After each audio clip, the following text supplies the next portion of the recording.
What's up, all my Nostalgia? Dave here with my review and recap of Formula One Drive to Survive Season 7 on Netflix. Of course, the docuseries famed at this point for increasing the popularity of Formula One in the United States and really being the most successful series of its kind in terms of day in the life recapping of a recent sports season. Netflix has now attempted this with other sports to up and down success. I think Drive to Survive is still the gold standard for that. Now, this is a series that is less popular, certainly more polarizing with the true Formula One fan, and less so for the casual viewer. As an F1 fan myself, who watches every race, every qualifying, really a hardcore fan of the sport at this point, I look for things that DTS leaves out, and that kind of, informs my viewing of the series. And I'm pleasantly surprised when there's fun insights or moments that I hadn't previously seen, and they kind of add a little bit of flavor to the season that followed. That being said, when you actually watch the sport and you intently follow it over the 9, 10 months that it's on, during active season, you pretty much know all the storylines. You're pretty much up on all this stuff, so you're not really being told anything super new, but there's fun angles and stuff and whatnot.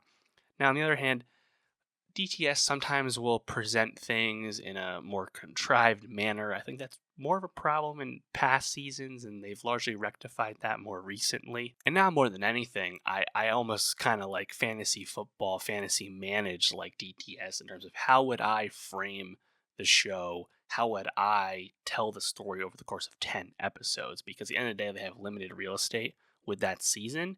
And as a result, they will leave things out. And I find interesting the decisions that they do make. So I'm going to highlight the stuff that I think they left out, whether it's a big deal or not, and then just talk about the things that stood out to me that we did see. The top storylines Formula One Drive to Survive Season 7 left out.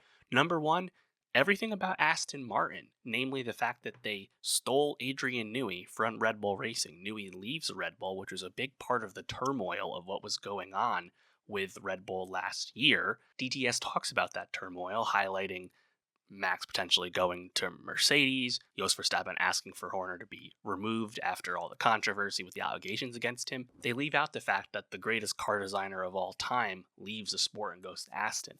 And I think it makes sense because there's really nothing else to the story with Aston. Last year, the car continues to slip down the order. There's not a whole lot to talk about. I think they can frame that next year when they talk about 2026 and Aston's great hope to climb back up the mountain. So I understand it, but I did feel like a key thing that was left out, given how much oxygen we gave that at the time last year. Another key storyline that was left out would be Franco Colapinto coming in for Logan Sargent last year. Now, there is a Williams-focused episode in Season 7. They talk about Sargent not being good enough and being dropped, and I think we even see a few glimpses of Colapinto. His name is mentioned once or twice in terms of some really used footage, not in any interview setting. But they don't really get into Colapinto at all and really just talk about the framing of, Carlos Sainz going to Williams. And to me, it's kind of an unfortunate thing to be left out because that was another huge storyline last year because Colapinto really kind of, shot off like a firecracker last season once he got into the seat, so much so that he was a key figure in terms of silly season. Would he remain at Williams? Would he become an Alpine driver? Would he become a Visa Cash App Racing Bulls driver? There was a lot going on with Colapinto. We didn't really know his fate for a long time before he ends up being released and is now an Alpine reserve driver threatening to knock down Jack Doohan's door.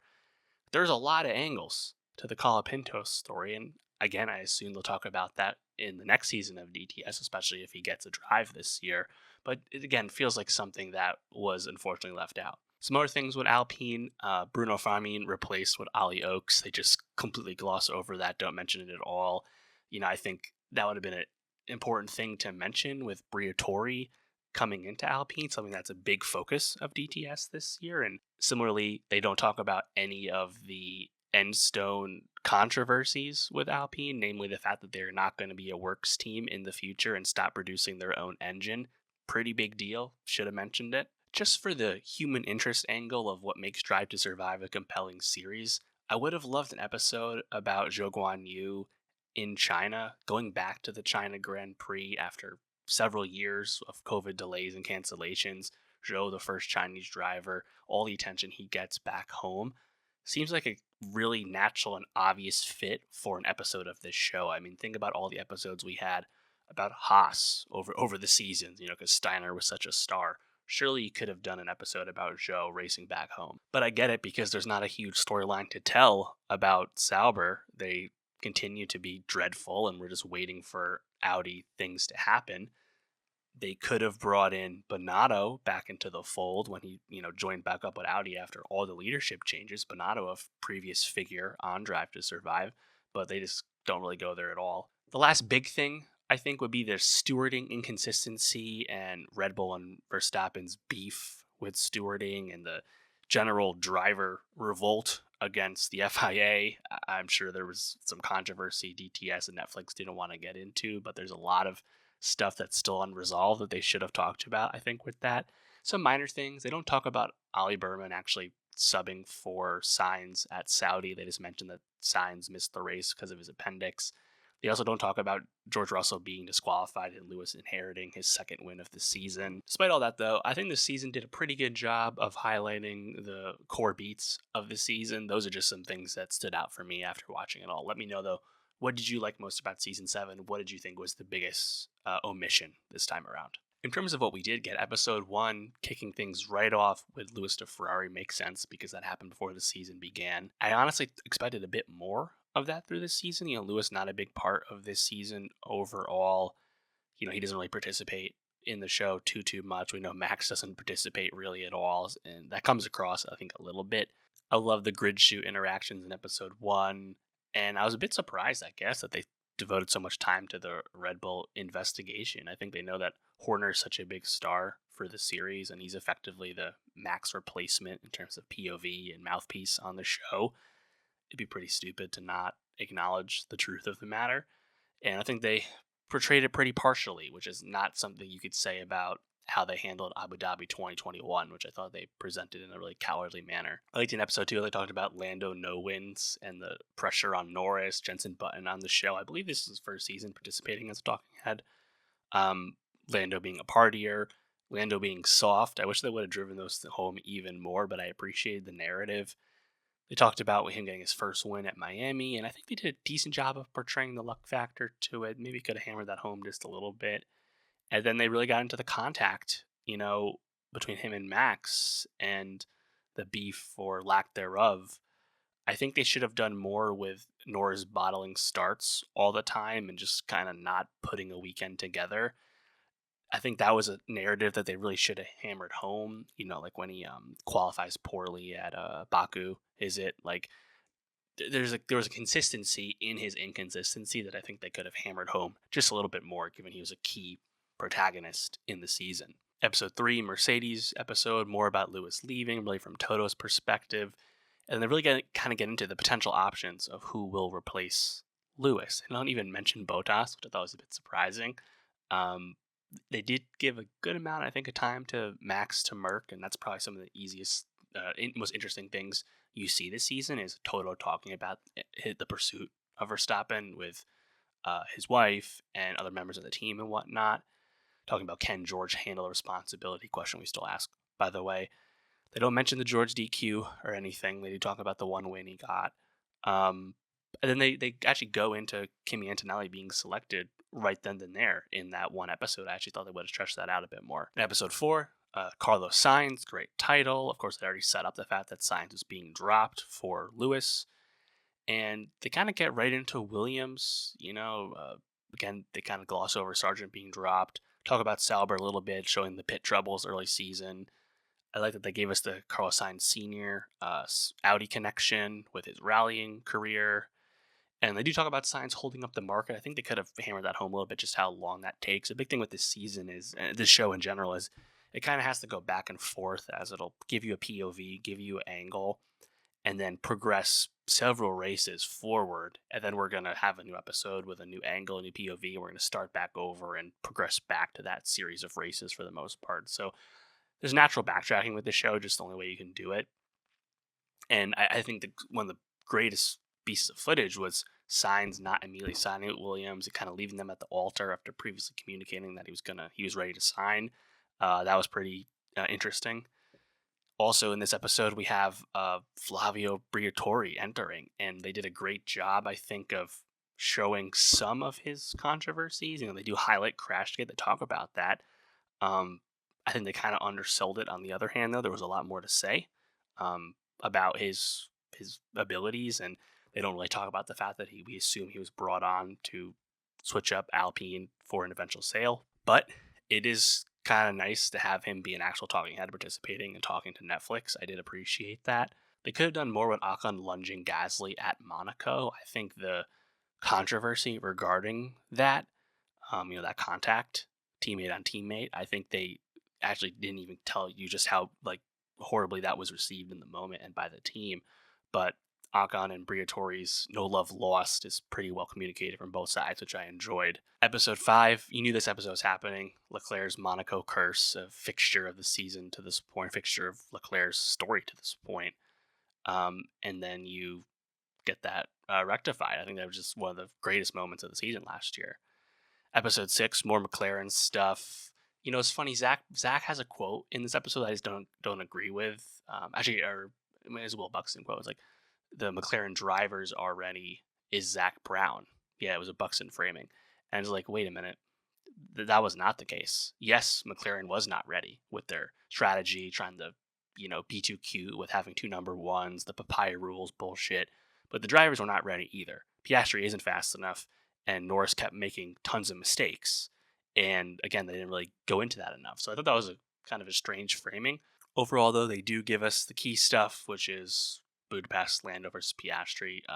Why wasn't Netflix talking to Piastri about that? We didn't really hear from Piastri at all in this season. Only Norris, which I thought was unfortunate. There's a funny quote from Horner in this episode talking to the producers, whatever, about not portraying him as a villain this year like they did in the first 6 seasons. Pretty funny, pretty self-aware from Horner as well. Is a very dislikable person, but is also a great character on this show. They talk about Red Bull dropping down the order and Perez falling off, and they follow this up in episode 8 with Perez's replacement, and you get the return of the former star of Drive to Survive, Daniel Ricciardo, and leading us to Liam Lawson, Ricciardo being dropped. What they don't really do, though, is talk about a lot of the anticipation of Ricciardo moving up mid-season to the Red Bull seat, especially with the summer break. And it's because the show doesn't really talk about, or doesn't do a good enough job, I think, of talking about how poorly Perez dropped the ball. Wasn't fucking up so much. Red Bull would have had a chance of the constructors still. In general, I think they kind of gloss over a lot of that. Of course, they also gloss over Yuki Tsunoda's candidacy, despite the fact that he beat Nick DeVries handily, beat Daniel Ricciardo handily, and also beat Liam Lawson when they went head-to-head as well. They don't really talk about Yuki at all. I'm assuming this will come up next year on the show, as Yuki is set to leave the Red Bull family after this year and has a Honda Aston connection coming up. So hopefully that comes up soon, but a bit disappointing to hear that. I did enjoy David Coulthard talking to Horner and saying that he could do a better job than Checo was currently doing in the second Red Bull seat. That was great to hear. I also enjoyed them showing Lawson and Perez's beef and the middle finger from Lawson and him just going, full tilt early on. Episode 9, I also had a funny quip too, where they're kind of framing the midfield battle, the fight for 6th place. And they talk about the top 5 teams, even though that's kind of a dumb framing because Aston is clearly a 5th team in a tier all on their own. They are not comparable to the top 4 teams, kind of like a lazy, not correct way to present it. But I think the battle for 6 was kind of interesting. I would have, again, loved some Colapinto context here. Ocon to Haas, Jack to Alpine, Berman to Haas, all solid. And then, of course, the Alpine Brazil double podium. And then Ocon getting dropped a race early. I loved the double podium aspect of that. And at the moment, I was like, are they underselling Max's participation in that race? Of course, that rainy race in Brazil last year. But then, no, they do it in the next episode, which I thought was great because that was just a masterclass of racing. One of the stories of the season. Max going from qualifying 17th to winning in a dominant fashion in that race. again, they almost undersold that a little bit just because of how significant that was. I would have loved more, again, like context on like the criticism of Max's wheel to wheel combat with Lando. I think it gets mentioned a little bit in that episode. It was nice to see the Lewis George pass at Abu Dhabi to end the season. The way they present it in the context of the episode, though, is they make it seem like it was middle of the race and not the last lap, because it's not the last thing they show. I thought was pretty funny. Max Piastri turn one collision at that race that Juan Pablo Montoya apparently actually predicted, which I thought was pretty funny. Yeah, like I enjoyed the season. I mentioned at the beginning the things I thought were left out that were worthwhile to discuss. Kind of nondescriptly barely mentioning that Magnussen, Bottas, Perez are not on the grid for this year. They talk about Ricardo, being dropped off. That's kind of it, though. But given that the 2025 F1 season is looking very interesting, very tough to predict in certain respects, in theory, setting up for another intriguing season of Formula One Drive to Survive, given we're at the precipice of a new regulation set. We'll find out.